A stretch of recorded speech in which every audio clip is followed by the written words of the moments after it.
Well, hello there, everybody.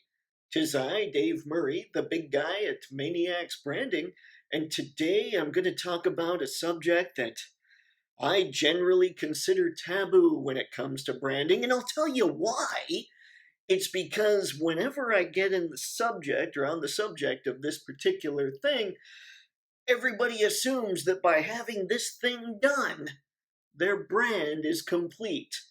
Graphic designers sell on let us do your branding because they do this one thing. And frankly, it's a huge disservice to people that actually want to be branded well. So I avoid it intentionally because I don't want people to think this is all there is when it comes to branding. So I embed it deep in a lot of stuff so that you realize there's a whole lot more than just a nice logo. Logo's important, but anywho, let's get to it.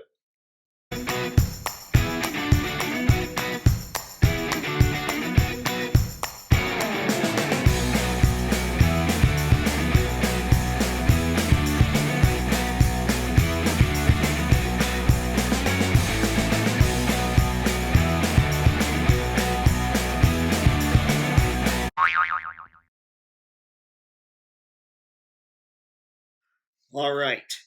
So there are four things I suggest when it comes to logos. And here we go. Let's do this. Number one, do not make them vertical. Now, that comes from a practicality standpoint.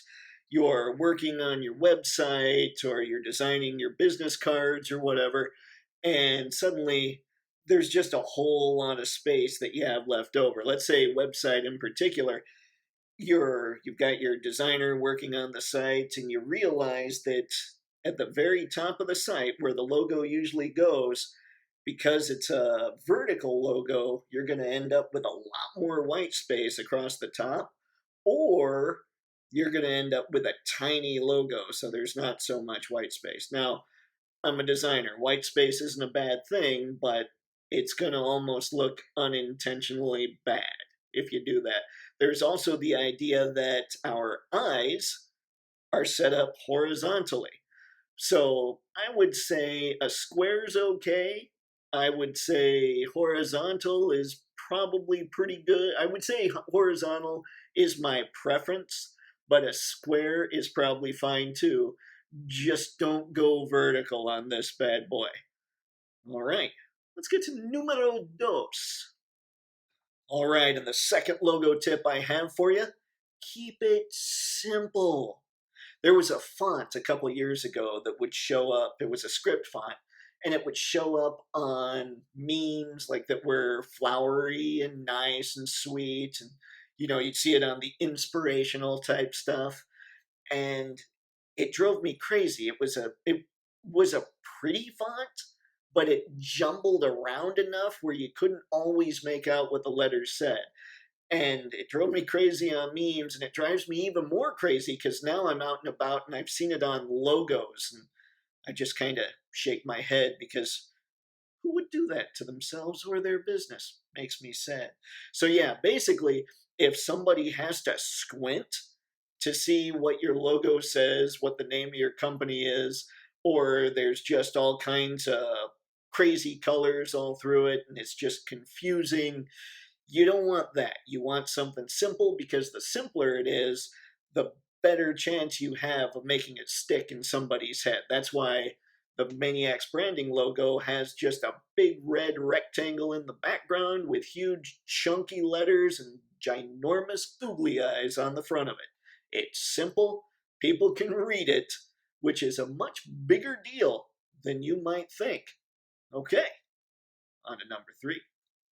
And the third tip, kind of sticking with that whole simplicity idea, is try to keep your logos two colors or less, preferably with the main color being red or blue, and white or black is a good secondary color.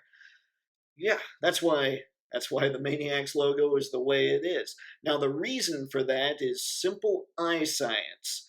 The red, it always pops forward when you're looking at it. Blue always pushes back. The third color that you could do, and it lands right in the middle, is yellow. So those are the main colors I would say to go with as far as the primary colors that you're going to use, which oddly enough are the actual primary colors. But yeah, if you get online and you look up a website called Interbrand, it's interbrand.com, I'll put the link in the description, and you look at the top 100 brands in the world, you'll notice that most of them are kind of a combination of that. Most of them are some blue, most of them have a lot of red. You'll see businesses like Microsoft and Google with multicolors. And the reason they're able to get away with that, Microsoft was kind of the very first software company, and Google ended up destroying Yahoo and just ended up so much bigger than everybody else, they can pretty much get away with it. So unless you think you've got a revolutionary brand or something that's going to absolutely dominate every competitor in the world, you probably want to stick to pretty simple. I wanted to get those exceptions out of the way pretty quick. Yeah, so there's the third one. And now, on to number 4.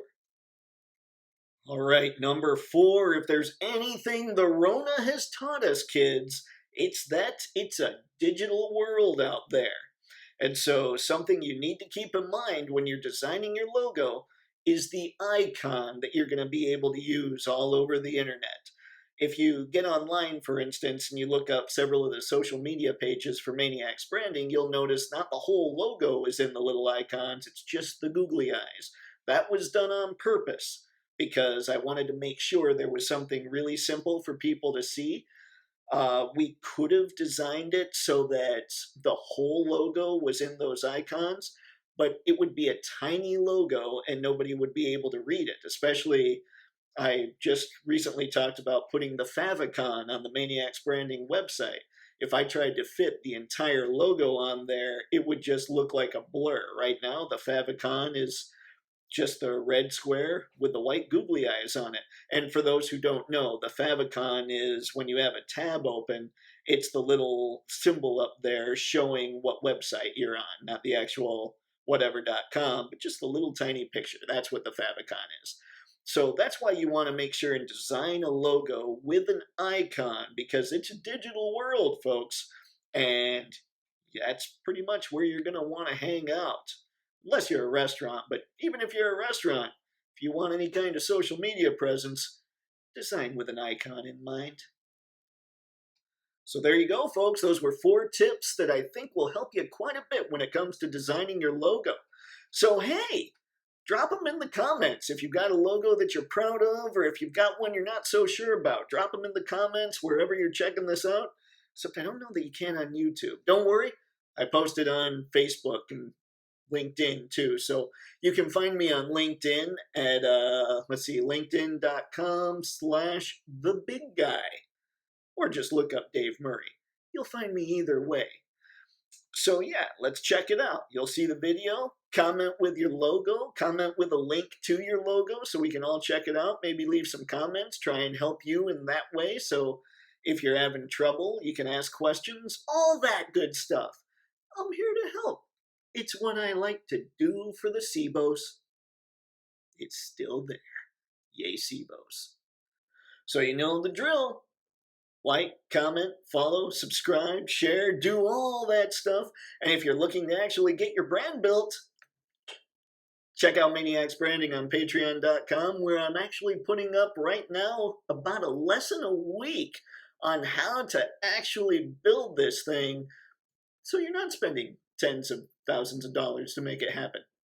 That's all I got this time, so everybody have fun, stay safe, stay healthy, and as always, stay gutsy, gang.